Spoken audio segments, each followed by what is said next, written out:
Sejam todos bem-vindos mais uma vez ao podcast da Escola Sabatina Viva. Nós estamos aqui para falar as boas novas do Evangelho, mas também para lembrar você, se você não se inscreveu no nosso canal, vai lá no YouTube, @paulistaleste, ou no Instagram, mips.apl, que você receberá todas as notificações do nosso trabalho da Escola Sabatina Viva. Nós estamos aqui com alguns amigos em especial e eu quero convidar vocês aqui para conhecê-los. Pastor Jefferson Santana, pastor do conjunto de Teutônio Vilela. Dá um alôzinho, um abraço, manda um abraço pro pessoal. Mais uma vez, é um grande prazer estar com vocês aqui para compartilharmos mais uma vez aqui do estudo da lição da Escola Sabatina. Para você que nos assiste, acompanha esse podcast, seja muito bem-vindo. Um abraço todo especial para o meu distrito, né? Conjunto Teutônio Vilela, os nossos membros, irmãos lá, um povo caloroso. Que a graça de Cristo esteja com vocês. Mais uma vez, saudar aqui minha esposa, minha filha Carolina. E vai ser ótimo participar com vocês hoje novamente.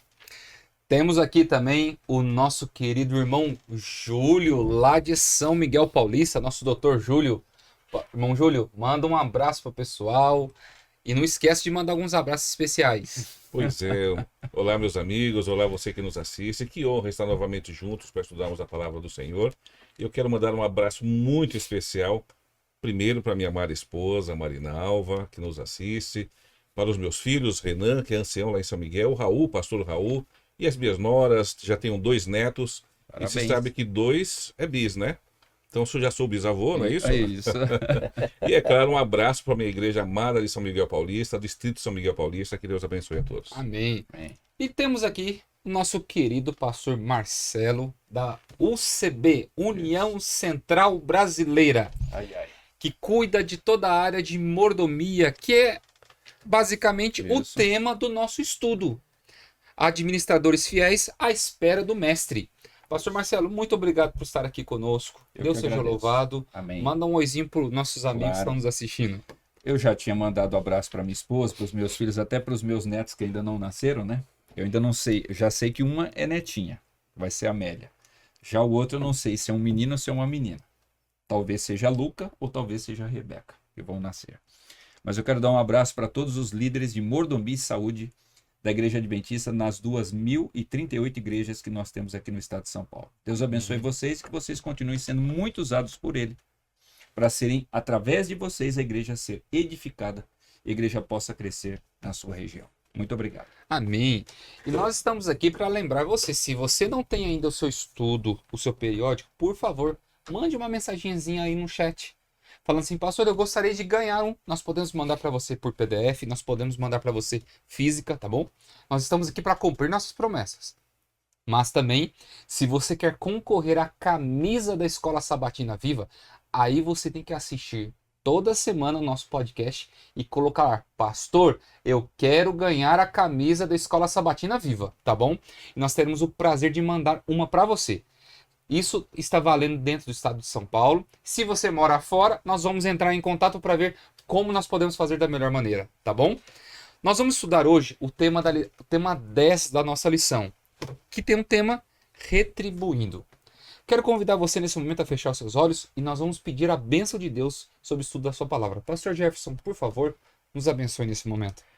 Pai querido, agora ao estudarmos a lição da Escola Sabatina, queremos que o Senhor se faça presente conosco e com todos aqueles que estão nos acompanhando.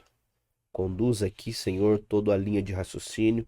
Abra o nosso coração para ouvirmos a Tua voz, em nome de Jesus. Amém, Senhor. O verso para memorizar diz, Apocalipse capítulo 14, verso 13. Então ouvi uma voz do céu dizendo, escreva, bem-aventurados os mortos que desde agora morrem no Senhor. Sim, diz o Espírito, para que descansem das suas fadigas, pois as suas obras os acompanham. Existe uma transição muito grande que as pessoas vivem e vivem de uma forma com uma expectativa muito grande, que é o momento de trabalho para você alcançar a sua amada aposentadoria.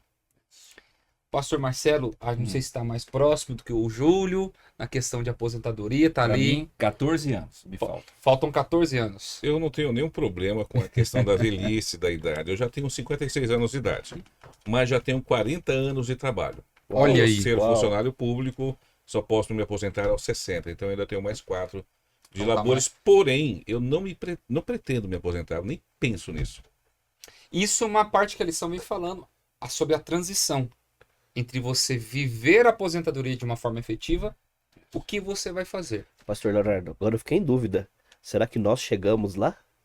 Eu oro para que não. Que ele Para vem. que Jesus venha logo, Que ele né? venha. E não que eu possa Não por isso. não pereça Deixa aí. nesse período. É. Eu fico olhando esse contexto. Tem muitas pessoas que não se preparam. Alguns pensam na aposentadoria de uma forma, às vezes, muito subjetiva. Lá no fim, não, eu vou juntar um dinheirinho para eu poder desfrutar depois. Ou, às vezes, não, eu não vou me aposentar porque eu quero ter uma ocupação. A lição fala de uma forma bem, bem sábia a respeito sobre isso, essa transição. Como que nós podemos trabalhar isso, irmão Júlio? A primeira coisa que a gente tem que entender é a seguinte, né? A velhice chega. Para todo mundo. Para todo mundo, né? Tem gente que não quer ficar velho. A única alternativa é morrer jovem. E também a pessoa não quer. Então a velhice chega.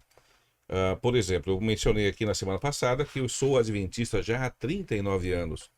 Eu me lembro como se fosse ontem dos momentos iniciais na igreja, de todo aquele processo.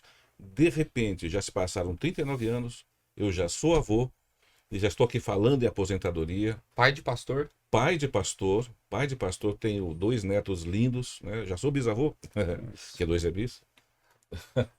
Mas veja, a velhice chega e as pessoas não entendem isso e não se preparam. Não se preparam para a velhice nem no aspecto mental, nem no aspecto da saúde físico e muitas vezes nem no aspecto financeiro, monetário, porque também é importante esse processo. Pastor Jefferson? Eu vou ter que mencionar, eu não queria, mas eu tenho que mencionar. Quando nós falamos dessa questão de preparação, até mesmo pensando na nossa família, né? No contexto da família, dar uma estrutura para a família. Eu tenho uma filha hoje de 11 anos de idade. E nós já pensamos na projeção dela, faculdade, no futuro dela.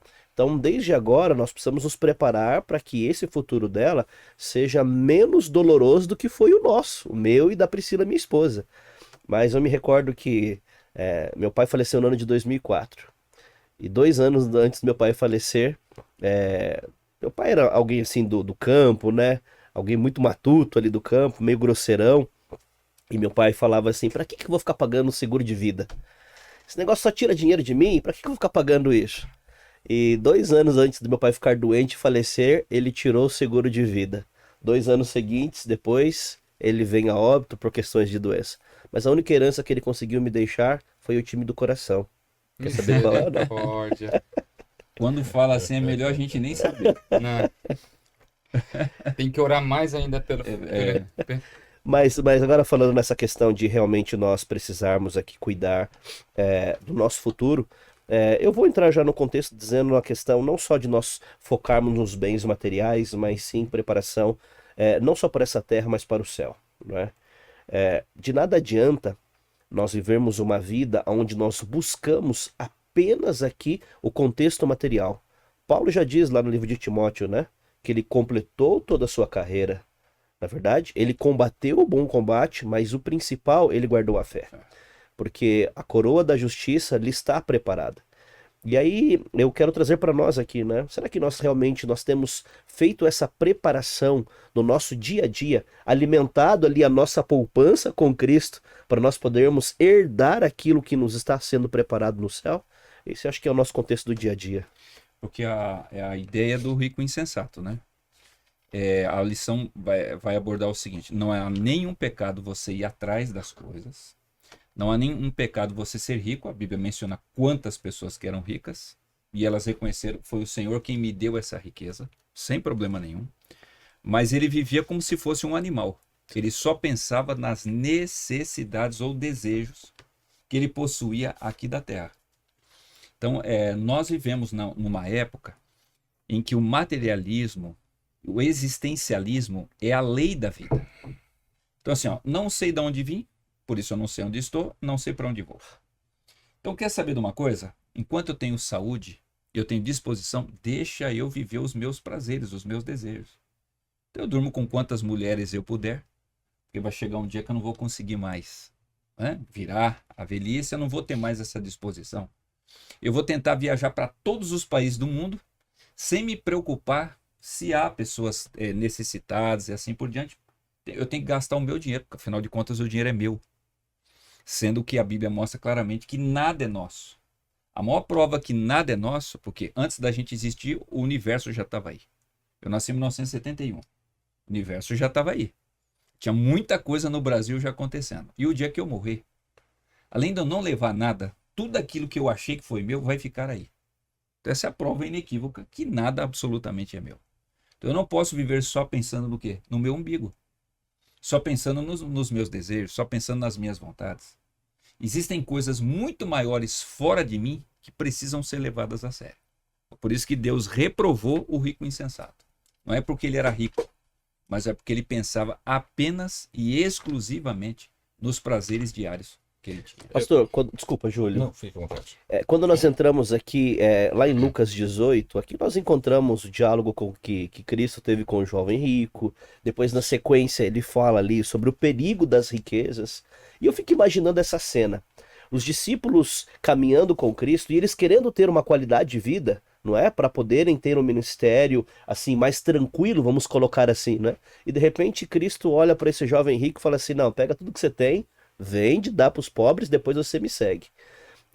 Por que a gente traz essa linha de pensamento? Porque na sequência, Pedro vai questionar Jesus, não é? Fala assim: peraí, Senhor, nós deixamos tudo que nós tínhamos, deixamos nossa casa, nossa família, deixamos tudo para poder seguir a tua vontade. Como é que vai ser, o que vai ser da nossa vida? Eu imagino que os discípulos ali entraram nesse diálogo. Por isso ele explica o perigo das riquezas aqui para esta terra. Muitas vezes, e o que o pastor Marcelo mencionou, é muito interessante, porque assim, algumas pessoas acham que é pecado ser rico. É pecado ter bens materiais. Você acha que Jesus está feliz com aqueles que sofrem? Com aqueles que moram nas ruas? Com aqueles que hoje passam necessidade? Claro que não. Mas muitas vezes as pessoas elas focam as suas vidas, não é apenas em bens materiais e esquecem de olhar para o tesouro no céu. Agora, a resposta que Jesus dá para Pedro, não é porque foi Pedro que pergunta, mas os demais discípulos ali, eles estavam ouvindo também, porque era a inquietude do coração deles, com certeza. A resposta de Cristo fala para eles, não é? Meu amigo, fica tranquilo. Não há um sequer que tenha deixado a casa da sua mãe, do seu pai, do teu familiar, por causa do reino de Deus, que não receba hoje, e muitas vezes mais o quê? No reino que vai por vir ainda, né? Que vai vir. Eu acho que literalmente, nós precisamos sim trabalhar, nós precisamos viver esta terra, em relação assim, não viver essa. Deixa eu me expressar melhor aqui. Trabalhar, buscar meios para podermos sobreviver aqui nessa terra, mas não focar apenas em essa construção de viver prazeres da terra, mas pensando naquilo que o Senhor vai suprir da nossa necessidade para nós construirmos a nossa aposentadoria celestial. Muito bem. E você mencionou um ponto muito importante. Não há pecado em ter riquezas. O problema está no amor às riquezas. E Deus, na verdade, ele deseja que seus filhos sejam prósperos e abençoados e que essa prosperidade, esta bênção, seja também útil à obra, ao evangelho. Ou seja, inclusive para a aposentadoria, nós devemos ter metas financeiras. Ao longo da vida, devemos ter metas intelectuais, acadêmicas. Mas tudo isso deve estar associado à obra, à utilidade da obra, porque não deve estar em primeiro lugar em nosso coração. E eu queria aproveitar e ler aqui um trecho de Ellen White sobre esse tema, que eu acho uma passagem maravilhosa. Está no livro Mensagens aos Jovens, na página 309. Ela fala da importância da responsabilidade individual diante de Deus acerca dos dons e dos talentos que Deus nos confere. É só um parágrafo, olha só o que ela diz. E a qualquer que muito for dado, muito se lhe pedirá. Lucas 12:48. Seremos considerados individualmente responsáveis por fazer um jota a menos do que somos capazes. Olha só que coisa. O Senhor mede com exatidão toda a possibilidade para o serviço. As capacidades não utilizadas serão levadas em conta, tanto quanto as que empregamos. Deus nos tem como responsáveis por tudo que nós poderíamos tomar ou melhor, tornar pelo bom uso de nossos talentos. Seremos julgados de acordo com o que nos cumpria fazer, mas que não executamos por não usarmos nossas faculdades para glorificar a Deus. Mesmo que não percamos a salvação, reconheceremos na eternidade a consequência de não empregarmos nossos talentos. Haverá eterna perda por todo conhecimento e capacidade não alcançados. Olha só, eterna perda por conhecimento e capacidade não alcançados que poderíamos ter ganho. A responsabilidade que nós temos do seguinte: o que Deus planejou para o Leonardo? Até onde o Leonardo pode ir? Até onde ele pode fazer? Nós temos que buscar isso. Qual é o plano de Deus para a minha vida? O quanto eu posso crescer para a glória de Deus e para ser útil ao seu evangelho. É como pensar assim: Deus me projetou para ser um Fusca ou para ser uma Ferrari? Né? Como é que eu vou descobrir isso? É indo na estrada. É entrando na estrada, servindo a Deus. Me chama a atenção essa história que você mencionou do jovem rico, e usando também o texto que o Júlio acabou de ler de Ellen White. Quando Jesus fala para ele assim, olha, vai, vende tudo que você tem, a ideia era o seguinte: vai e reparte. Repartir não é dar tudo. Repartir é administrar. Uma parte vai ficar com você, outra parte você vai ajudar o pobre, necessitado, outra parte você vai usar para pregação do evangelho.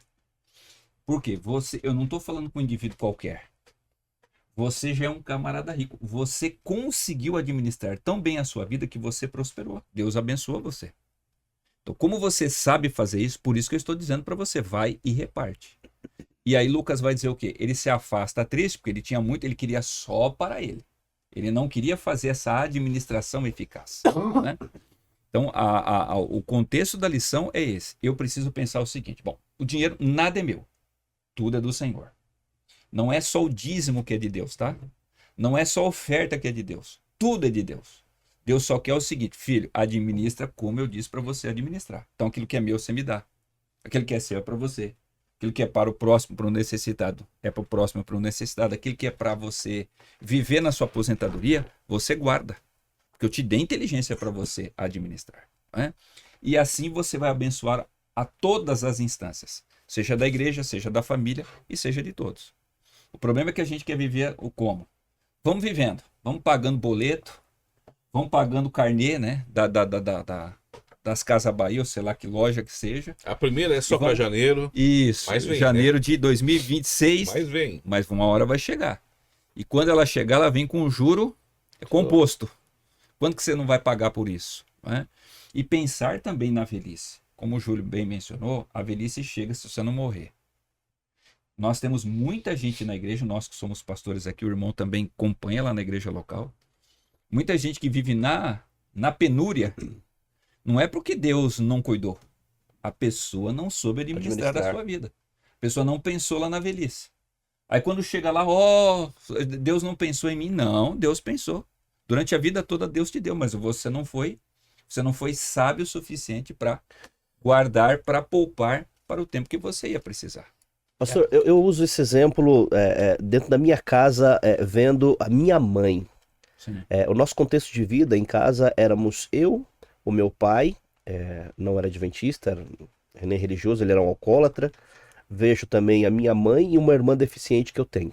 Né? Minha irmã tem paralisia cerebral, então hoje é minha mãe e ela. E minha mãe, ela teve que dedicar toda a sua vida ao cuidado da minha irmã. Então ela se privou de estudar, de trabalhar, porque ela tinha que dedicar o tempo para minha irmã. Claro, obviamente, ela procurou me encaminhar, mas em casa a renda vinha da parte do meu pai. Minha mãe nunca deixou de separar o que pertencia a Deus da renda do meu pai, e ela falava pro meu pai: olha só, do seu salário nós vamos tirar o dízimo e nós vamos depois nos virar com aquilo que nós precisamos para nossa sobrevivência. E sempre foi assim, minha mãe nos ensinou isso desde pequenos. E eu me recordo que depois que meu pai faleceu, minha mãe continuou a vida dela tranquilamente, não é? E a minha preocupação maior era porque, poxa, agora não tem mais meu pai, eu vou ter que fazer a minha vida, e tem minha mãe e minha irmã, né, para ficar sobre a minha responsabilidade também.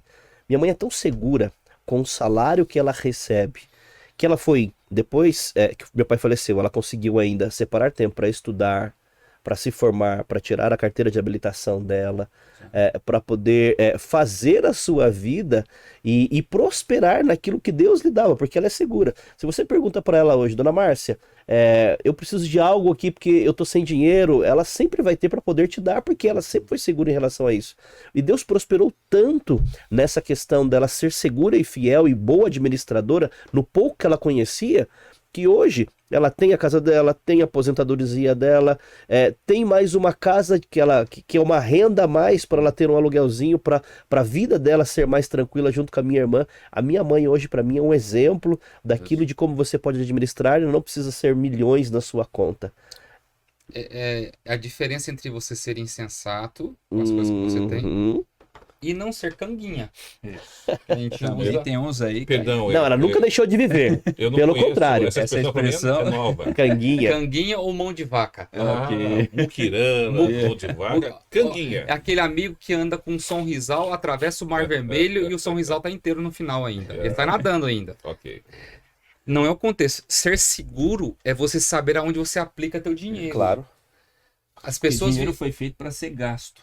Você isso só precisa gastar do naquilo jeito que que é é. certo. Com Isso. sabedoria. Tem pessoas que vivem o sistema do Carpe Diem. Quer dizer, viva o dia como se fosse o último de suas vidas. Não, eu vou gastar com bebida, eu vou gastar com mulher, eu vou gastar com bagunça, eu vou fazer o que eu quero. O problema é que, se você não souber administrar o que você tem hoje, você não tem amanhã. E você vai se tornar refém de alguma coisa. E aonde você entra no contexto da lição de segunda-feira que fala que nada nós vamos levar para o túmulo. Você não vai levar para o túmulo os seus bens. Você vai ter que deixar aqui. Ah, então eu vou gastar tudo antes de eu morrer. Tá, você sabe quando vai acontecer isso? Isso. Ou você vai viver uma Um dia vai eutanásia? faltar. Um dia vai faltar. Ou se não, bem- né, aquele pensamento, Júlio, desculpa de novo, meu amigo. Ou se não, aquele pensamento, né? Quem conquistou fui eu, então pra que eu vou deixar pro próximo? Não é verdade? É o que Billy Graham fala. Certa vez perguntaram para Billy Graham o que mais havia surpreendido na vida dele agora que ele estava com 60 anos. Primeira coisa que ele respondeu: a brevidade. Tá vendo? Como passa rápido as coisas. E uma vez eu vi um conceito que eu achei maravilhoso. A ausência da vida, o que é? Morte. Sim. Onde não tem vida, tem morte. Imagina o seguinte, imagina uma linha temporal de, sei lá, milhões de anos da existência do universo, da criação do mundo, milhares de anos, né? E você é um ponto no meio dessa linha. O que existia antes de você? Muita coisa. Muita coisa. Mas você existia? Não. Não. Então, para você, o que havia antes de você? Morte, porque não tinha vida. Vamos entender esse conceito. A ausência de vida é morte. Depois de Depois você, o que vai também. acontecer? Morte. Você também não É. terá vida só quando Cristo voltar, mas do ponto de vista natural, morte. Ou seja, você é um morto de férias.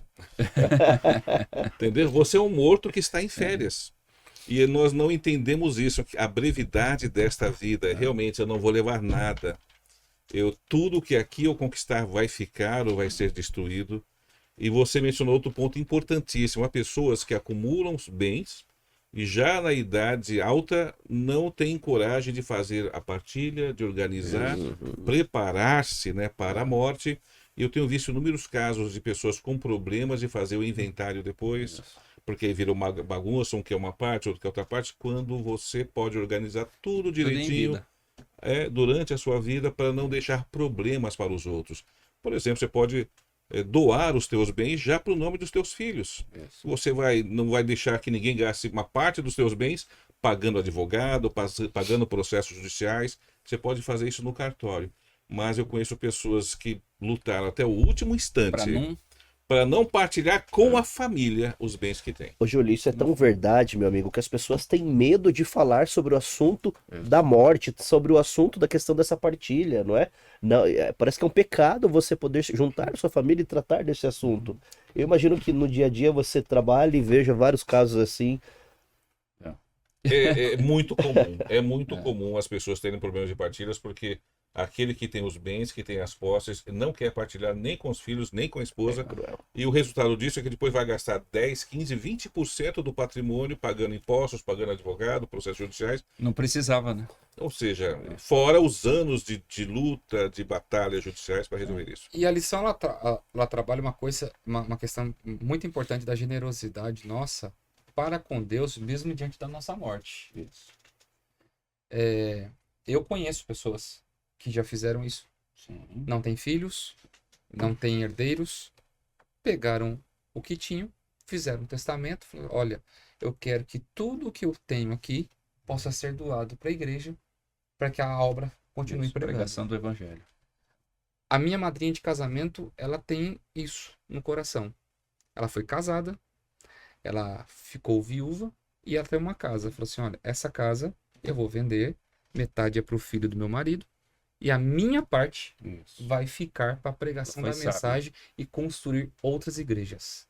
Eu acho isso de uma forma linda, maravilhosa, porque ela está devolvendo a Deus aquilo que ela administrou. Isso. Que nunca foi dela. Que nunca foi Sim. Não E é ela- e jamais será. E ela está sendo muito sábia, porque quando você falece sem deixar herdeiros, os seus bens vão para quem? Governo. Vai para o governo, Isso. é chamada herança jacente. Eu me recordo agora, alguns anos atrás, não, muitos anos atrás, teve uma milionária que morreu no Rio de Janeiro e ela deixou todos os bens, uma fortuna de dezenas e dezenas de milhões de reais para o clube de futebol, o Bangu. E o que aconteceu com esse dinheiro? Tá aí, o time se tornou um Flamengo da Não. vida, não entendeu? Se perdeu com, Se né? perdeu. É. Deveria ter feito o que fez a sua tia. Favorecer a obra, a madrinha. O projeto dela, favorecer a obra. Colocar aqui bem claro para os nossos queridos irmãos. Vejam, irmãos, a igreja adventista nunca vai dizer para você assim, não, todos os seus bens você tem que deixar para a igreja. Uhum. Não é isso que a lição está falando. E o Júlio bem explicou aqui na parte técnica, né? Que é a área dele. Veja, você tem que pensar em você para o final da vida. Eu tenho meu sogro tem 86 anos hoje. Se não fosse feita uma previsão antes, não teria como a gente cuidar dele, porque hoje ele está numa clínica, né? Numa casa de repouso. Ele já inspira mais cuidados do que a gente pode dar em casa. Então, por isso que lá o lugar é o melhor. Mas quanto que custa isso hoje em dia? Não é fácil uma família pagar. Uhum. Então, como foi feita essa previsão, a gente consegue manter ele lá. Aí tem você deixar uma parte da sua herança para os seus filhos. Isso é justo. E a igreja reconhece isso. Você ajudar seus filhos, mas nunca com a totalidade. É bom você também fazer o quê? Reconhecer e mostrar para a família. Ei, o que eu tinha não era meu, como Abraão disse. Para que você não ache que foi você que enriqueceu Abraão. Não foi? Tudo isso aqui que eu adquiri, na verdade, foi o Senhor quem me deu. Então você vai lá, faz o seu testamento. Essa é uma parte da mordomia que a gente explica, né? Quando a gente vai nas igrejas. Testamentos e legados. Então você deixa uma parte para você, que você vai necessitar até ali o seu último suspiro. Você deixa uma parte para os seus filhos. E uma parte que você tem certeza que será usada pela pregação do evangelho. Porque, Léo, é o seguinte, ó. A Bíblia até menciona isso. Toda a fortuna que Deus deu para Abraão, Abraão obviamente morreu, ficou para quem? Para Isaac. Isaac morreu, ficou para quem? Esaú. E a fortuna de Abraão e de Isaac, que prosperou muito, foi usada para quê? Para formar uma nação idólatra que sempre foi inimiga do povo de Deus. A fortuna que foi usada para fazer a nação santa veio de Jacó, que Deus também abençoou. Ele saiu de casa com um cajado e voltou riquíssimo, muito mais rico do que o seu irmão, porque Deus deu. Então veja, acho que talvez se Abraão pensasse, se Abraão soubesse, ele falasse, não, peraí, eu vou ter que dar um jeito aqui, porque eu quero honrar a Deus mesmo depois que eu morrer. Então eu tenho que deixar essa fortuna na mão de quem vai usar da forma como eu gostaria que fosse usado depois da minha morte. Só que não tinha como Abraão saber disso, né? Então lembre-se, o único jeito de você ter certeza que uma parte daquilo que você tem hoje vai ser usado verdadeiramente para a pregação do evangelho é você destinar uma parte justamente para isso. Aí o seu desejo, depois de morto, será feito como se você estivesse vivo. E nós precisamos Essa é a ter essa orientação. maturidade para tratar sobre esse assunto, né, Perfeito. pastor? Eu acho muito importante isso, porque Nós vemos situações e casos, assim, até mesmo como o Júlio mencionou aqui, de que quando não se trata desse assunto, depois essa briga Que familiar, fica, e né? muitas vezes as pessoas não valorizam e acham que isso é de direito dela, e numa autossuficiência em dizer assim, poxa, se era do meu pai, se era da minha mãe, agora é meu, então a igreja não tem direito, na verdade Deus não tem direito sobre isso, e pelo contrário, apenas reconhecer tudo aquilo que o Senhor fez por nós, né? Isso daí a gente começa pelo conceito que primeiro eu vou ver as necessidades da minha família, Claro. Isso. para depois estender a bênção à igreja, Uhum. ok? Aí nós vemos as necessidades pessoais e principalmente daqueles que necessitam verdadeiramente. Eu acho muito lindo o trabalho solidário da Igreja Adventista através da ASA. Isso. A ASA, ela é uma das benfeitores. Nós temos a ADRA. Para você que está nos assistindo, nesses meses de fevereiro, nós tivemos grandes deslizamentos, dentre outras Desastres, coisas, né? desastres naturais, que a ADRA e a Ação Solidária Adventista ASA tem atuado de uma forma, de uma forma direta. No terremoto da Turquia, Sim, milhares de mortes, a ADA está lá de maneira está forte. lá. E através dessas doações, consegue abençoar esse povo, levar conforto, esperança. Uhum. E aqui a lição ela fala de uma forma importante que nós precisamos entender. Como que foi conquistado tudo aquilo que eu tenho? Foi de uma forma honesta? Foi de uma forma desonesta? Como que eu trabalhei isso na minha vida? Tem pessoas que não têm bons exemplos em casa. E isso nós temos que colocar de lado. Agora, tudo aquilo que eu tenho não quer dizer que é aquilo que eu sou. Não é porque eu sou rico que quer dizer que eu sou rico também de espírito. E aonde a lição vem dizendo, a caridade no leito de morte. Tem gente que só vai reconhecer verdadeiramente sua condição de vida quando se deparar com a morte. É dois momentos que nós precisamos, nós sempre vamos precisar de alguém. Pra gente nascer, a gente precisa de alguém. E pra morrer, Também. a gente precisa. Porque se não tiver ninguém pra colocar a gente dentro de uma cova, nós vamos apodrecer como qualquer outro animal nesse mundo.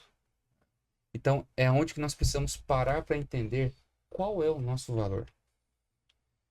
Eu lembro dos Salmos que eu tinha um professor de antropologia, ele dizia assim, o que é o homem? O homem é um pica-fumo. Ele dizia, pica-fumo é aquele velho que fica sentado na praça, fica cortando fumo o dia inteiro, né? Mas por quê? Porque o valor do homem vem quando Deus se lembra de você. Nós não temos o A valor. Bíblia diz, né? Lembrará o homem, né? E essa, Deus. e essa é uma questão muito importante que a gente tem que parar para pensar. Pelo poder de Deus, nós vamos conseguir vencer as tentativas do inimigo para tirar o nosso foco e nos aproximarmos a cada dia mais dos seus caminhos. Tem um ditado britânico bem interessante. Ele diz assim: a morte vem quando você planeja outra coisa. E a gente tá sempre planejando outra coisa, né? A morte vem quando você planeja outra coisa. Mas a questão aqui, eu acho que a palavra-chave aqui também é gerenciamento, Sim. gestão, organização. A pessoa tem que aprender a submeter a sua vida à vontade de Deus, em primeiro lugar, obviamente, e também a fazer a gestão adequada dos seus bens, dos seus recursos, tanto do aspecto legal, do aspecto emotivo também. Enfim, isso começa com a educação, né? A gente sabe que nós vivemos um país de níveis de educação baixo e a gente às vezes não pega bons costumes, bons hábitos, mas eu menciono aqui, por exemplo, os meus filhos, 2 filhos, já falei aqui na semana passada, um é ancião na igreja, outro é pastor. Desde pequenininhos, eu parei de dar dinheiro para eles colocarem na oferta. Quando eles aprenderam a contar, eu comecei a dar uma mesadinha para eles, R$ 10. Aí eu ensinava para eles, separa aqui uma moedinha, isso aqui é o dízimo. Perfeito. 50 centavos é só oferta. O orgulho deles de colocar a oferta e o dízimo deles. E à medida que eles cresceram, a gente foi se esforçando, aumentando um pouquinho a mesada, mas sempre coisa pouca, né? E o resultado disso é que quando eles cresceram, que começaram a trabalhar, sempre foram fiéis dizimistas, fiéis ofertantes, e nunca, nunca, nunca, nunca chegou um boleto atrasado na casa deles, de conta a pagar, nada, sempre muito bem organizados financeiramente, e Deus sempre os abençoou e sempre foram prósperos. E certamente eles estarão preparados para quando chegar à aposentadoria. Então veja a importância, né, de dar uma educação devida desde Ótimo. pequenos. A gente está falando aqui dos velhos, mas eu quero dizer para você que está em casa, um dia seus filhos também vão envelhecer. E esse planejamento começa agora, então a mensagem também é para você. Eu tive meu primeiro emprego com 8 anos de idade. Parece simples. Na época podia, né? Na época, não podia também não, mas era emprego informal, né? Ok. Eu pegava minha bicicletinha, ia até a casa de uma senhora para pegar uma marmita, para levar para o irmão de igreja que ele tinha uma lojinha no centro da minha cidade. Eu chegava lá e fazia serviço de banco para ele, da 1 da tarde às 3. Eu ganhava R$2 por dia. Eita. Fortuna. Com 7, 8 anos de idade, R$2 valia muita coisa, dava pra comprar muito chiclete. Hoje não dá. Sim. Minha mãe, ela chegava pra mim assim, no final, falava assim, quanto que você ganhou na semana? R$10. Ela chegava e pegava o envelopinho de dízimo. Tá aqui. Vamos preencher? R$1 de dízimo, R$1 de oferta. E eu colocava com maior felicidade 2 notinhas de R$1. Eu sempre escolhia as notas mais novas que eu podia pegar. E essa minha madrinha de casamento, ela era tesoureira da igreja. E ela sempre escrevia um textinho atrás do envelope, dizendo assim, parabéns, que desde início, desde jovem, está aprendendo a ser fiel a Deus.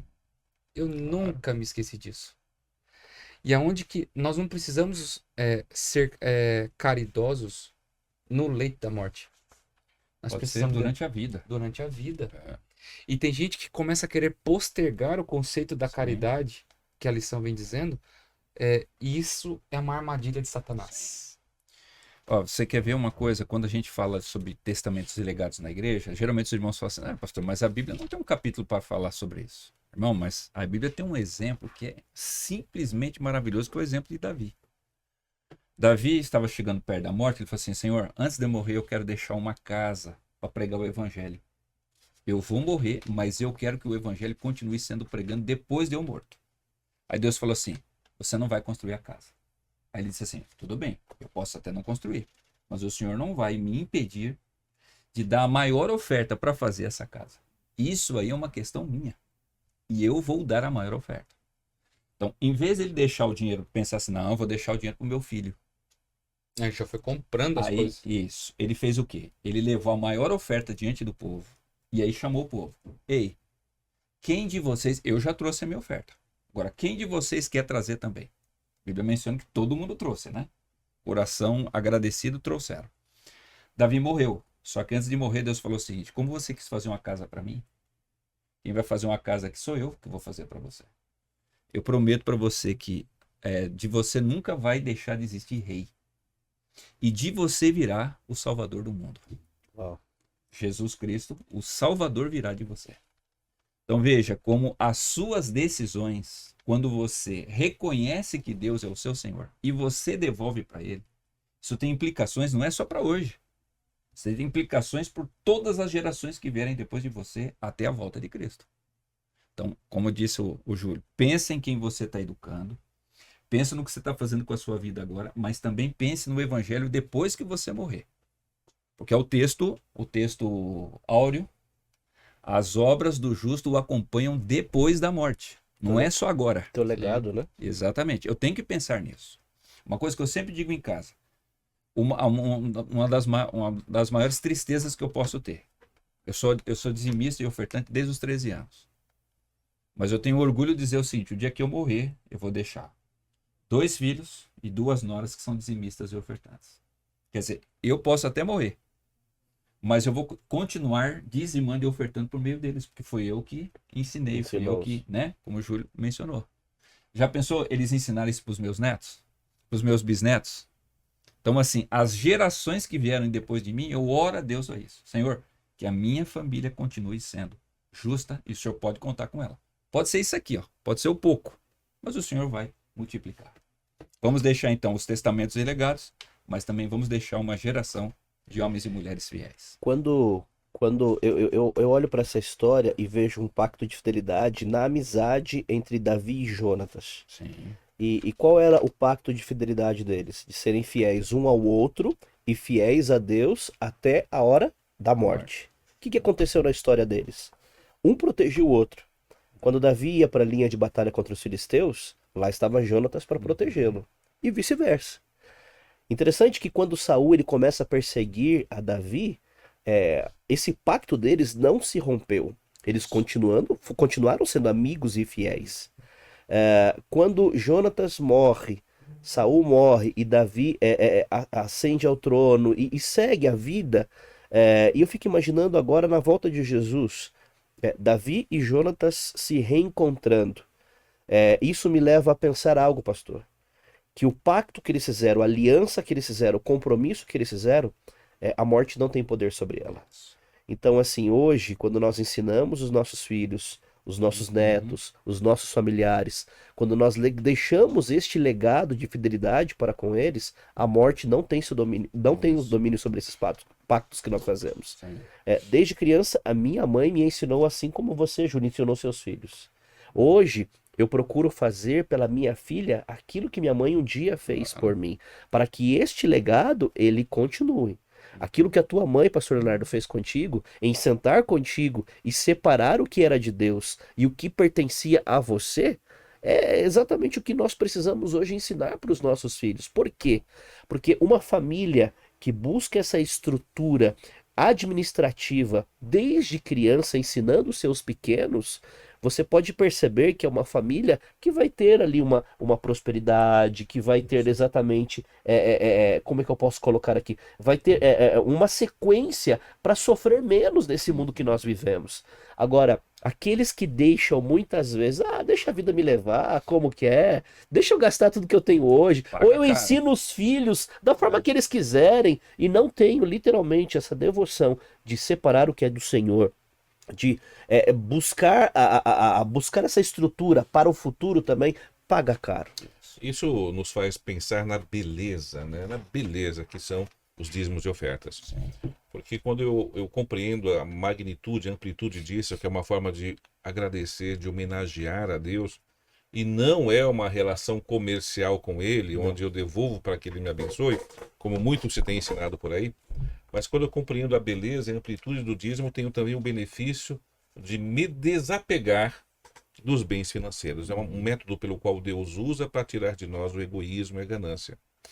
Eu me recordo agora de uma frase que eu vi, a Madre Teresa de Calcutá, cuidando de todos aqueles doentes, uma vez num acampamento médico lá na Índia, um empresário estava por ali acompanhando, ajudando, um lorde britânico.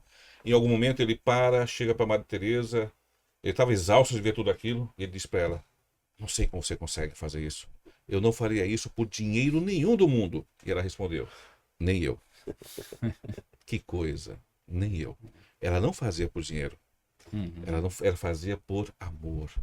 E a fidelidade a Deus, ela tem esse princípio. Ela deve ser a expressão do meu amor. E eu vou expressar esse meu amor ao longo da minha vida, na devolução dos dízimos, inclusive me preparando adequadamente para o meu último suspiro, partilhando os meus bens de acordo com a vontade dele. Muito bem, queridos. Estamos chegando mais um fim de uma lição. Daria para falarmos muito tempo aqui ainda, mas é algo que nós precisamos parar para pensar. Juntar tesouros nos céus não quer dizer que você está querendo comprar sua salvação, mas você está se abdicando dos seus prazeres da terra para viver os prazeres da eternidade. E Deus tem uma grande recompensa para isso. Ele não quer somente salvar você, mas Ele quer salvar todos os seus queridos e as pessoas a quem você ama. Então dedique tempo, se debruce sobre esse tema, mostre o prazer de você ser fiel, de amar esse Deus, que eu tenho certeza que o Senhor Jesus ele tem prazer em te salvar. Que Deus te abençoe. Queridos, um recadinho rápido para o pessoal, que nosso tempo já se foi. Da minha parte eu diria o seguinte: o dinheiro é um bom servo, mas é um péssimo senhor. Já Deus nunca é servo, mas ele é o melhor senhor. Então, em vez de ser dominado pelo dinheiro, deixe-se dominar por esse maravilhoso Senhor que todos nós devemos ter na nossa vida. Amém. Eu quero reafirmar aqui que eu já disse anteriormente, para você pensar, meu querido. Nunca se esqueça, Deus tem compromisso com quem tem compromisso com Deus. Quando o reino de Deus está em primeiro lugar na sua vida, Ele acrescenta todas as outras coisas, porque Ele tem compromisso com você e Ele é o seu Pai. Amém. Pastor Jorge. Salmos 37 diz lá, né? Agrada-te do Senhor e Ele satisfará os desejos do teu coração. Seja grato com tudo que o Senhor te dá. E eu não tenho dúvidas que tudo aquilo que você precisa, Ele vai colocar em tuas mãos. Deus te abençoe. Amém. Quero convidar você a se unir a nós em uma oração nesse momento. Feche seus olhos, vamos orar. Amado Deus, é muito bom sabermos que o Senhor está no controle de tudo. Que apesar que em algum momento possamos descansar nessa terra, existe uma eternidade que está sendo preparada pelas tuas mãos para a nossa vida. Mas a coisa que mais me surpreende nesta vida, Senhor, que se formos fiéis a Ti, deixarmos um bom legado, mesmo que se transpassarmos pela morte, esse legado não vai morrer, porque o Senhor fará com que ele continue. Abençoe nossos amigos que estão nos assistindo, que eles possam de uma forma especial pensar em todas as esferas da vida, e mesmo em vida e o que poderá acontecer se um dia eles vierem faltar. Há um legado, há uma estrutura pré-definida sobre isso. Precisamos pensar em tudo. Que o Senhor nos ajude a termos forças para pensarmos nisso e executarmos de acordo com a Tua vontade. Conceda-nos a Tua graça e Tua paz, em nome de Cristo Jesus. Amém. Amém. Muito bem, meus queridos. Chegamos ao fim. Eu te espero na semana que vem. Nós temos um encontro marcado aqui, às 20 horas, todo sábado. A lição está sendo disponibilizada a você. Que você possa ter uma semana repleta nas bênçãos do Senhor. E lembrando que os administradores fiéis estão à espera de um grande mestre. E Jesus está à tua espera. Que você se lembre disso constantemente, porque Jesus ele quer te abençoar, ele quer te curar, mas acima de tudo, ele quer te salvar. Um grande abraço, fiquem com Deus e até a próxima semana.